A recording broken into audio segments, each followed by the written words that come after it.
Part 16. The door reopens after the gala. Lily walked out into the cool night. Her phone buzzed. A message from Henry. "I saw your speech."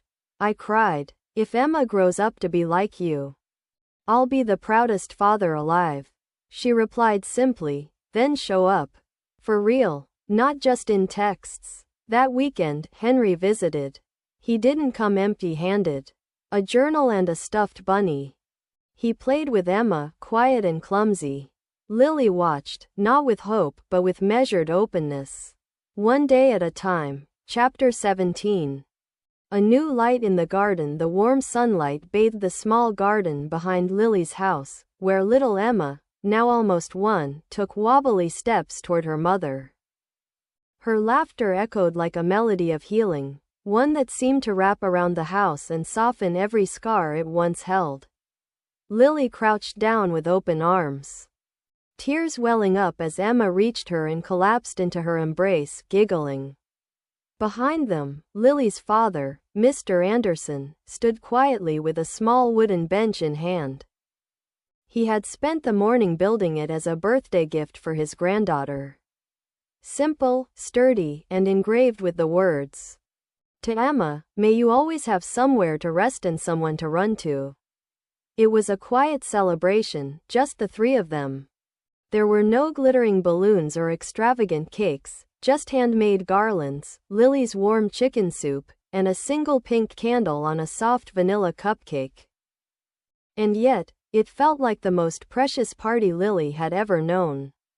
That night, as Lily was folding laundry, a letter fell from the stack of baby clothes. It was postmarked 2 weeks ago, from her ex-mother-in-law, Mrs. Hart. Chapter 18. The letter. "Lily, I know I don't deserve your forgiveness. I watched you walk through fire, and instead of lifting you, I let you burn. When we left that hospital, I told myself you'd be fine. You were always strong, but it wasn't strength you needed. It was love. I didn't protect you. I didn't even protect Emma. And I can never undo that." He left for another country. He didn't look back. I won't defend him, but I'm writing now to say, if Emma ever wants to know her grandmother, her true grandmother, I will be here.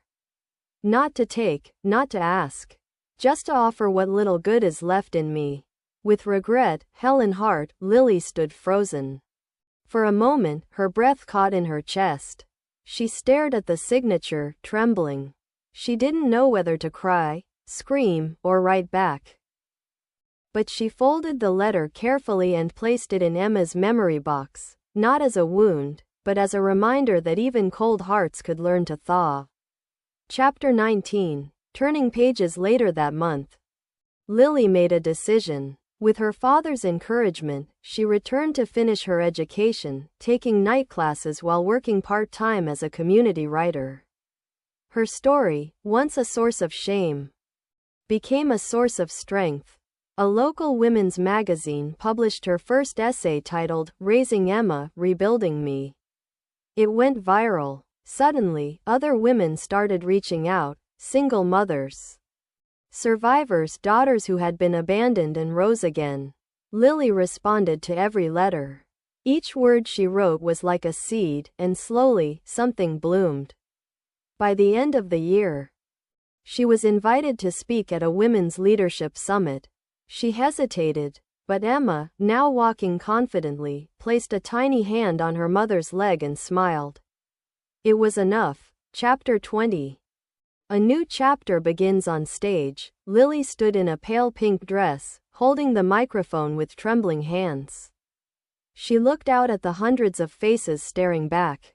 Mothers, daughters, women rebuilding their lives. She smiled, softly. "I used to think survival meant silence. But now I know, healing begins when we speak. My name is Lily Anderson. I'm a single mother, a daughter, a survivor, and I'm no longer waiting to be saved.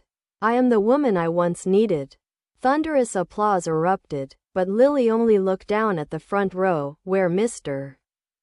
Anderson and little Emma were sitting, beaming with pride.